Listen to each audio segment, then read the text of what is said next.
আসসালামু আলাইকুম ওয়া রাহমাতুল্লাহি ওয়া বারাকাতুহু। প্রিয় বন্ধুরা, আপনারা ভালো করে দেখেন এই গাছটি আপনারা চেনেন কিনা। অনেকে চিনবেন, অনেকে চিনবেন না, কারণ হচ্ছে সবখানে পাওয়া যায় না। এটা প্রায় অমিল গাছ। আগে অনেক হিন্দু ভাইদের বাড়িতে থাকতো, এখন অনেকের বাড়িতে নাই, কারণ বিলুপ্তির পথে এই গাছ। এই গাছটা আমি যতটা ভিডিও আপনাদের এ পর্যন্ত দিয়েছি, তার ভিতর আমার জানা মতে সর্বোত্তম গাছ। হিন্দু ভাইদের পুজোর কাজে এই গাছটা লাগে, এই গাছের ফুল লাগে। দেখেন, ভালো করে চেনেন নাকি আমি এখনও নামটা বললাম না, নাম বললেই আপনারা হয়তো চিনবেন অনেকে। ভালো করে দেখেন কি করবেন এই গাছ দিয়ে।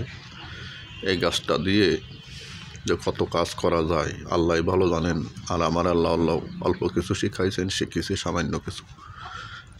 তবে এবার বলি, খেয়াল করেন, এই গাছটার নাম হচ্ছে শিউলি ফুল গাছ। অনেকে বলেন শিফালিও বলেন, শিফালি ফুল গাছও বলেন, শিউলি বা শিফালি। ভালো করে দেখেন কি করবেন। যারা সবসময়ের জন্য জ্বরে ভোগেন, প্রায় সময় গায়ে জ্বর আসে, আমি আপনাদের অনুরোধ করে বলতেছি, কখনো এরকম অনুরোধ করে বলি নাই, পারলের কিছু পাতা ম্যানেজ করেন। নিয়মিত প্রত্যেক দিন সকালে বাসি ফেটে এর 5টা পাতা নেবেন, 10টা থানকুনি পাতা নেবেন, ভালো করে ধোবেন, ধুয়ে ভালো করে রস করে নেবেন। রস করে ওই যেটুকু রস হবে ভালো করে সেঁকে তৎক্ষণাৎ খেয়ে নেবেন। মাত্র 1টা সপ্তাহ খান। 1 সপ্তাহের ভিতরে দেখবেন আপনার মাথায় যন্ত্রণা, হাত পায়ে সাবানি, কামড়ানি, জ্বর, যত পদের সমস্যা, শারীরিক দুর্বলতা আছে, ইনশাল্লাহ টোটাল আপনার দেহকে চেক আপ করে দেবে এই শিউলি ফুল এবং থানকুনি পাতা। খান, নিজে সংগ্রহ করুন, নিজে খান, ইনশাল্লাহ উপকার পাবেন। একটু কষ্ট করেন, আপনার কোনো পয়সা ডাক্তারে দেওয়া লাগবে না।